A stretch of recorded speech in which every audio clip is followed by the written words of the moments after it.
Jeudi, Didier Deschamps donnera la première liste des vice-champions du monde 2022. Les nouveaux bleus qui seront engagés dans la mission Euro 2024 et même Coupe du Monde 2026. Une liste qui pourrait faire la part belle aux petits nouveaux. D'abord parce qu'il y a une nouvelle aventure qui commence.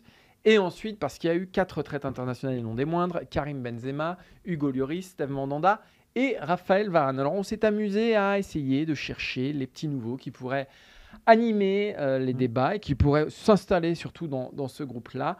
On en a choisi 3 chacun avec Maxime. Est-ce que tu veux démarrer, Maxime ? C'est le fils d'eux, le frère d'eux, Khéphren Thuram au milieu de terrain. Alors on a eu le père Lilian en défense, on a l'attaquant Marcus Thuram et peut-être le frère Khéphren qui lui aussi, alors il a été bon avant l'arrivée de Digard, mais depuis Digard, il est sur la lancée de niçoise.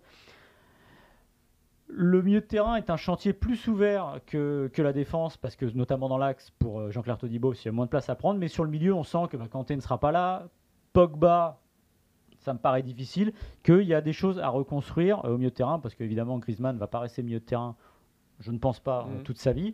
Donc il y a une place à prendre. Et surtout, il a un profil très intéressant. C'est un joueur qui récupère, qui va de l'autre côté de la surface, qui peut être décisif par ses passes, par ses buts. Donc vraiment, il y a quelque chose à voir, un joueur assez élégant. Donc je pense que lui aussi, il a sa petite chance pour jeudi. Alors j'en ajoute un dernier, moi, je pense qu'il a plus une tête de remplaçant d'un forfait, même s'il n'a jamais vu Clairefontaine, c'est Valentin Rongier. Alors, Valentin Rongier, son principal défaut, je pense que cette liste-là, elle arrive presque un peu tard, là. C'est-à-dire que sa grande période, ça a été vraiment au mois de février. Il a une qualité qui peut être un défaut aussi, c'est qu'on peut le faire jouer à peu près. On cherche un arrière droit. On a cherché un arrière droit, il sait faire. Défenseur central, il sait faire. Et milieu de terrain, il sait faire. Et je pense que Didier Deschamps, déjà n'est jamais insensible à ce qui se passe à Marseille. Il part du principe qu'un joueur qui réussit à Marseille, il sait ce que c'est, lui, de s'imposer à Marseille. En plus, quand on vient de Nantes et qu'on est milieu de terrain. Donc je pense qu'il a forcément l'œil sur lui de là. Je pense qu'il passe derrière Thuram, à mon avis, aujourd'hui, dans l'esprit de Deschamps. Même connu. Mais je pense que il ne faudrait pas beaucoup de forfaits pour qu'un Rongier ait sa chance en équipe de France. Et je terminerai avec une grosse cote, mais pourquoi pas ? Parce qu'il ne joue pas beaucoup en ce moment, même si, a priori, Laurent Blanc nous dit que ce n'est pas grand-chose. Mais Malo Gusto. Alors, c'est peut-être trop tôt. C'est sans doute trop tôt, même. Mais franchement, on part sur un cycle de 4 ans.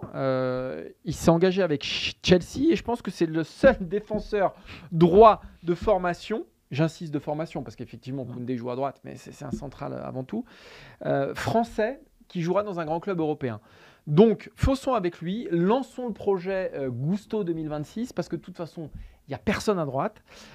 Il faut le tester. Moi, je pense que voilà.